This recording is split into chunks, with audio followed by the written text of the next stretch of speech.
השם מציון וראה בטוב ירושלים יברכך השם מציון כל ימי חייך. Bonsoir. M. Chipon m'a demandé de présenter son livre, Le Cri. Et naturellement, j'ai accédé à cette demande. Ce que je pense que la première chose qui m'a frappé, qui continue d'ailleurs à me frapper spécialement, c'est le titre de l'ouvrage. Le titre de l'ouvrage, c'est Le Cri. Alors, un cri, qu'est-ce que c'est? Qu'est-ce que c'est un cri? Et pourquoi un cri? Alors d'abord, un cri, c'est quelque chose d'exceptionnel. Normalement, on parle tranquillement. Le cri, c'est quelque chose d'exceptionnel. C'est un bouleversement. Et surtout, lorsque l'on crie, ça veut dire que l'on n'est pas indifférent. On ne prononce pas une parole quelconque, mais on prononce un cri. C'est donc par conséquent quelque chose qui vous importe. Et c'est cela qui me semble être le premier point de ce cri, c'est-à-dire que c'est un appel. Un appel adressé à quelqu'un. Puisque évidemment, s'il y a un livre, et que ce livre s'appelle Le Cri, c'est évidemment qu'on veut crier pour que quelqu'un vous écoute. Eh bien, effectivement, ce livre est donc en premier point un appel. Un appel pour qui? Pour qui est cet appel? C'est un appel pour tous. Pour tous, c'est-à-dire hommes, femmes, pieux, pas pieux, religieux, séculaires, etc. C'est tous ceux auxquels le livre peut parvenir et auxquels l'auteur veut livrer un certain message sans distinction. En effet, c'est un livre ambitieux. Écrire un livre, ça demande un effort, de toute évidence, ça demande aussi un investissement. Il y est du matin jusqu'au soir, ou du soir jusqu'au matin. Il s'y livre totalement. Et par conséquent, c'est un projet ambitieux parce qu'il veut être perçu, il veut transmettre quelque chose, et veut le transmettre à plus de gens possible.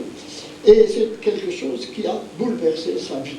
S'il crie, c'est qu'il y a eu quelque chose en lui qui s'est produit pour qu'il exprime à la face de tous et pour tous le message qu'il voudrait transmettre. Il doit donc avoir une résonance, une mobilisation. C'est-à-dire, ça c'est pour qui? Mais également, il faut savoir par qui cela a été écrit. Et cela m'a particulièrement frappé. En ce qui concerne pourquoi?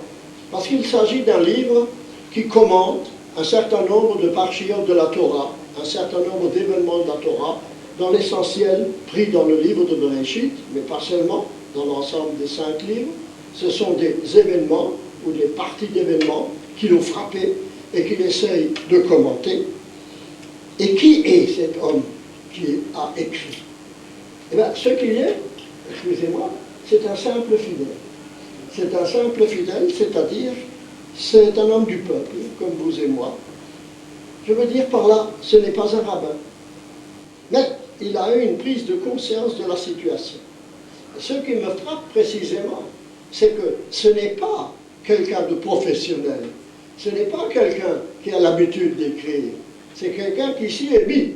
Et elle s'y est mis pour transmettre un cri et pour transmettre ce cri au plus large possible. C'est retrouver dans la Torah un événement, une parole qui lui a semblé pouvoir répondre existentiellement aux problèmes auxquels nous sommes confrontés.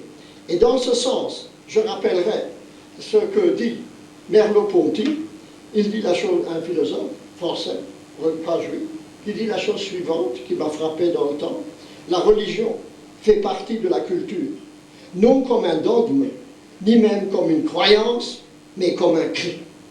Ah, c'est bien ça. La religion, c'est-à-dire le rapport de l'homme à Dieu, ce n'est pas simplement le respect d'un certain nombre de croyances, ce n'est pas non plus simplement le respect d'un certain rituel, un certain accomplissement. La religion, dans le sens profond du religieux, c'est-à-dire du rapport de l'homme à Dieu, comme je l'ai dit, c'est un cri. C'est un cri, c'est-à-dire c'est un éveil. c'est un éveil pour quelque chose. Je vais donc essayer de comprendre quel était le contenu de ce cri. Ce qui est frappant, c'est que c'est ce titre qu'il a donné, et par conséquent, ce titre illustre, me semble-t-il, toute sa démarche. Alors cette démarche, en quoi consiste-t-elle? Quel est le contenu maintenant de ce cri? Qu'est-ce qu'il veut nous dire? Alors je dirais que c'est un éveil à des questions ultimes. Si on dit que la religion est un éveil, et que ce n'est pas un dogme, que c'est un cri, c'est parce que, et surtout en ce moment, en Israël, mais d'une façon générale dans l'Occident, le bien-être, la société de consommation, la façon dont nous sommes intégrés dans un système qui jusqu'à présent, du moins, maintenant nous sommes en crise, mais jusqu'à présent c'était une croissance continue et un bien-être comme peu de gens l'ont connu dans la situation, eh bien, il y a là un cri, un réveil, une manière d'attirer l'attention que ce bien-être ne doit pas couvrir les problèmes ultimes auxquels les hommes, et en particulier nous-mêmes ici en Israël, nous sommes confrontés. Je terminerai par une réflexion suivante. C'est que dans les Pirkei Avot, que nous terminons de lire maintenant entre Pessah et Shavuot, il y a une réflexion qui est la suivante, qu'il faut faire attention aux paroles de nos sages. Ils sont que Gachalei Eish, ils sont comme des braises de feu, comme ça dit le texte. Alors faites attention, parce que des braises, ça risque de vous brûler. Telle est l'explication normale, où l'on dit que précisément, il y a des braises, faites attention, ce sont des paroles qui ne sont pas des paroles quelconques, elles ont une signification profonde. Faites attention lorsque vous vous y approchez. Dans un texte que vous citez, que j'ai traduit en français moi-même, que j'ai édité, de Nefesh HaChaim, l'âme de la vie, de Ephraim de Volodji, il explique ces textes de la manière suivante. Non pas que les paroles des sages brûlent, certainement, mais ce n'est pas ça l'essentiel. Il dit, regardez, les paroles des sages sont comme des braises. Qu'est-ce que c'est que des braises? C'est un charbon qui brûle, mais qui est en train de s'éteindre. Dans quelques minutes, ces braises seront éteintes. Et par conséquent, on ne pourra ni se chauffer, ni s'éclairer à leur lumière. Et les paroles de la Torah disent Nefesh HaChaim, Ephraim de Volodji, sont comme des braises. C'est-à-dire, extérieurement, si vous regardez, vous dites, dans quelques minutes, ce sera éteint. Mais ce sont comme des braises. Il suffit que vous soufflez sur ces braises, et ces braises commencent à s'allumer.